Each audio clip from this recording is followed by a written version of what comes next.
Hello friends, good morning. Welcome সবাইকে আমার চ্যানেলের পক্ষ থেকে। তো তোমরা সবাই কেমন আছো? আশা করছি ভালো আছো। আমিও ভালো আছি। এই যে সকালবেলায় তো বাসি কাজ সমস্ত কিছু কমপ্লিট হয়ে গেছে। তো এখন হচ্ছে অনেক জামা কাপড় নিয়ে বসেছি। তো জামা কাপড়গুলো কাচতে হবে। তো আজকে অনেক কিছু রয়েছে, তাই এত তাড়াহুড়ো করে তাড়াতাড়ি করে একটু ভিজিয়ে রাখলাম, যাতে করে স্নান করার আগে সব কিছুটা পরিষ্কার করতে পারি। তো চলো, আমার জামা কাপড় ভেজানো কমপ্লিট। তারপরে এইবার একটু কাজবাজ আছে, যেগুলো কিনা জল ভরা, তো এগুলো তো করতে হয়। তো এই সময়টা আমি জল ভরি আর চা বানাই, তো এই সমস্ত কিছু করি। তো আজকে হচ্ছে রবিবার, তো ছুটির দিন, তো তাই একটু বেশি কাছাকাছি কোথায় কি আছে, তো কোথায় কি কাজ আছে, তো এই সমস্ত করে থাকি। তো যাই হোক, তারপর টুকাইকে এই যে টুকাইও ব্রাশ করলো দেখলে। তারপরে এই যে বাদাম দিয়েছি, ও আনন্দে বাদাম খাচ্ছে। আর এই যে চাটা বসিয়ে দিচ্ছি। আর চা অলরেডি আমার বানানো হয়ে আছে, কারণ যখন একসাথে বানিয়ে রেখে দিই, তারপর একে একে করে গরম করে করে দিই, তো এই রকম। তো এখন এই যে টুকাইয়ের চাটা গরম করে দিচ্ছি। টুকাই তো লিকার চা খায়, আর সকালে অনেকটা আগে তো বাবাকে চা একসাথে করে ফেলি, তো তারপর টুকাইয়েরটা রেখে দিই, তো খাওয়ার সময় গরম করে দিই এরমটা। তো টুকাইকে দিলাম, তারপর সবাইকেই কিন্তু চা দিয়ে দিয়েছি। তো আমার একটু কাজ ছিল বলে আমি চা খাইনি। তারপর এই যে আমার আর বরবাবুর দুজনের চা একসাথে দুজনে খেলাম। তারপর সোজা স্নানটা সারলাম। আজকে একটা দেখো নতুন শাড়ি পরেছি, তো কেমন একটা ফুলে ফুলে আছে, তো ঠিকঠাক করে পরতেও পারিনি। আর তো শাড়ি বের করার ছিল, নতুন শাড়ি পরবো, তো এরমটা ইচ্ছে ছিল। তো আজকে ফাইনালি বের করলাম। এই যে একটা নতুন শাড়ি পরলে ভাঁজগুলো কেমন খড়খড় করে না, এটা আমার ঠিক পছন্দ নয়। আমি নরম শাড়ি পরতে খুব ভালোবাসি। তো যাই হোক, এইটা তো নরম করতে হবে পরে পরে। তারপর এই যে বিছানাটা গুছিয়ে নিচ্ছি। আর আজকে না বাচ্চাদের নিয়ে একটু বসেও ছিলাম, তো অনেকটা দেরিও হয়ে গেছে আমার স্নানটা সারতে। তো এখন অনেকটাই বেলা হয়ে গেছে। তো বিছানাটা আগে গুছিয়ে নিই, তারপর নিচে যাব, নিচের ঘরের কাজকর্ম। আর অত জামা কাপড় যে কেচেছি, সব কিন্তু মিলতেও হবে ছাদে। তো পরপর করে কাজগুলো একদম গুছিয়েই নিচ্ছি। তো বিছানাটা গুছানো আমার কমপ্লিট। তো যাই হোক করে মোটামুটি একটা গুছিয়ে নিলাম। একেবারে উপরের ঘর তো, যে একেবারে ফিটফাট করে রাখা, তো সেটা প্রতিদিন হয়ে ওঠে না, সময় করতে পারি না, আর ইচ্ছেও জাগে না। যখনই সারাদিনে 10টা কাজ থাকে, 10টা কাজের এও হয়ে যায়, তখন মনে হয় যে একটু বসি, আর থাকতো এটা পরে করব, এরকমটা ভাবি।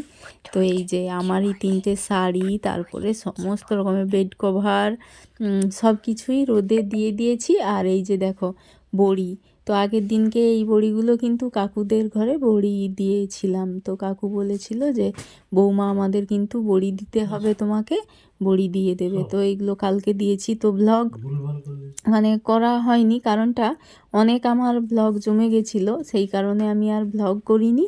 ওই বড়ি দেওয়ার কাজগুলো কিন্তু কমপ্লিট করেছি। আমাদেরও বড়ি দিয়েছি, 2 দিন 3 দিন ব্লগ করিনি। আগের এতই ব্লগ জমে গেছিলো, আমার এডিট করতে সমস্যা হচ্ছিলো, সেই কারণে। তো তারপরে এই যে 2-3 দিন পরে আজকে ব্লগ করছি, আজকের দিনটা। তো তারপরে সোজা কিন্তু রান্নাঘরে এসেছি। তো এখন কিন্তু অনেকটাই বেজে গেছে, আর হঠাৎ করে জানতে পারি বাড়িতে কুটুম আসছে। তো সেই কারণে না আর তাড়াহুড়ো করে কিছুই শেয়ার করিনি। তো ভাবছি যে চট করে কিভাবে আমি রান্নাটা বসাতে পারি, এই ভাবনা নিয়েই কিন্তু কিছুই শেয়ার করতে পারিনি। তো কুটুম বলতে আজকে হচ্ছে রবিবার বললাম, তার উপর এই যে বাজার। তো আজকে একরকম রান্না হওয়ার কথা, তার সেগুলোর কাটাকাটি একটা করে রেখেছিলাম। তারপর আবার অন্যরকম যেহেতু রান্না করতে হবে, সেই জন্য এই যে সবজিগুলো কি কি এনেছে দেখলাম, বের করে গুছাচ্ছি। আর যা বাড়িতে সবজি ছিল সেগুলোর কিছু রান্না করার জন্য কিন্তু আমি রেডি করে ফেলেছি। তো দেখো একবারে রান্না কমপ্লিট। তো আর কিছু শেয়ার করতে পারিনি আমি, তাড়াতাড়ি ভাবছিলাম যে রান্নাটা শেষ করার জন্যে। ওলকপি ভাজা, বেগুন ভাজা, চাটনি, তারপরে বড়ি ভাজা, আর এটা হচ্ছে মুগের ডাল। তো জামাইবাবু আসতিছে, জামাইবাবু যেহেতু নিরামিষ, তো এখানে পনির রান্না করেছি, আর এখানে ফুলকপি সয়াবিন দিয়ে একটা তরকারি রান্না করেছি। আর আমাদের জন্যে আজকে এই যে মাছ এনেছে, কাতলা মাছ, তো কাতলা মাছের ঝাল বানাবো। ব্যাস এই হচ্ছে রান্না। তো এখন কিন্তু 12:30 বাজে, রান্না কমপ্লিট হয়ে গেছে, আর আমার বাসন টাসন সব কিছু একদম গুছিয়ে নিয়েছি। আর এখন এই যে ফাইনালি এতটাই খিদে পাচ্ছে, এই যে 2টো বিস্কুট খাচ্ছি, আর এখনও কিন্তু কুটুমের দেখা নেই। তারপরে এই যে কেটে রাখছিলাম, আজকে আমাদের চিকেন হওয়ার ছিল, তাই জন্যে এইসব কেটেছিলাম। তো তারপরে এগুলো এই যে আজকে যেহেতু চিকেন হলো না, কারণ খাবে না, তো আর হলো না, তো এগুলো এখন ফ্রিজের মধ্যে গুছিয়ে তুলে রাখবো। তো এই যে ফ্রিজের মধ্যে গুছিয়ে তুলে রাখলাম। আর এই যে গাজর কিন্তু রয়েছে, আবারও কিন্তু গাজর এনেছে। এটা দেখে আমি আবার বকাবকি করছিলাম যে কেন গাজর আছে, আবার গাজর এনেছো, তো আর অন্য কিছু সবজি আনতে পারতে। তো এই যে ফাইনালি এখন কিন্তু বাজে 3:30, তো এখন একটু সুযোগ করতে পারলাম ক্যামেরার সামনে আসার বা ভিডিও করার মতো। তো যেহেতু কী বলতো দিদি জামাইবাবুরা এসেছে, তো সব কিছুটা একা হাতে একটু সামলেছি। তো ব্যস্ততম পুরো একদম, মানে ব্যস্ত থাকলেই আমি কিন্তু মানে আমার ক্যামেরাটাকে আমি ভুলে যাই। আর যখন ফ্রি থাকি, টাইম থাকে, তখন ধীরে ধীরে এক এক করে তোমাদের সাথে শেয়ার করি। তো যখন তাড়াহুড়োর মধ্যে থাকে, টাইমের মধ্যে সব কিছু রেডি করতে হয়, তো তখন আমি কিভাবে শেয়ার করি, তো শেয়ার করা হয়নি। তো এখন এই যে তো একটু এডিটিংয়ের কাজটা তো এখন আমি করি, তো একটু কাজটা সারলাম বসে বসে, খাওয়া দাওয়া কমপ্লিট করে গল্প করে। তো দিদির সাথে অনেকক্ষণ ধরে বসে বসে গল্প করলাম, তারপরে মানে সব কিছুই গল্প সারলাম। তারপর এখানে এসে তো দিদি কয়েকটা বিয়ে বাড়ি পড়েছে বললো, তো সেই কারণে গলার সেট করে দিলাম। ব্লগ শ্যুট করা হয়নি, তো ভুলেই গেছি একদম, এরকম একটা ব্যাপার আর কি। তো কয়েকটা গলার সেট, তারপরে আমার যেহেতু মানে আমি যেগুলো অক্সিডাইজ করি, তো কেনা অনেক আছে, কিন্তু তোমরা আমাকে পরতে কম দেখো, তো কম পরি, তো সেগুলো দেখে খুব পছন্দ যে ওইগুলো দেখিয়ে আমি কিনবো দোকানে, দিদি বললো। তাই আবার কৌটো ভরে দিলাম, 5-6 পিসের মতো পুরো একদম নিয়ে গেল। আমি বললাম যে নিয়ে যাও, ঠিক আছে। আর হচ্ছে তারপর বললো যে আমি আবার টাইম মতো, কারণ আবার বিয়ে বাড়ি টাড়ি পড়েছে, তো টাইম মতো আবার দিয়ে দেবে। তো এখন বসে বসে আমার কাজগুলো সারলাম, তারপরে চলো এখন আবার উঠে পড়ি। মানে বসেই ছিলাম, বসে বসে কাজ করছি, তো এবার উঠতে হবে। আর বাইরে সমস্ত কিছু আর বাকি মানে বিকেলবেলার কাজ বাজ সেগুলো তো সারতে হবে। তো চলো দেখতে থাকো। এত ব্যস্তর কারণে আমি ঠিক করে কিছু শেয়ার করতে পারছি না, এটা আমার খুব দুঃখ লাগছে, কষ্ট লাগছে কিন্তু আমার। তো যাই হোক চলো। বিকেলবেলার সমস্ত রকম কাজ সারলাম, তারপরে এই যে দিদি জামাইবাবু কিন্তু বাড়ি যাওয়ার জন্য রেডি হয়ে গিয়েছে।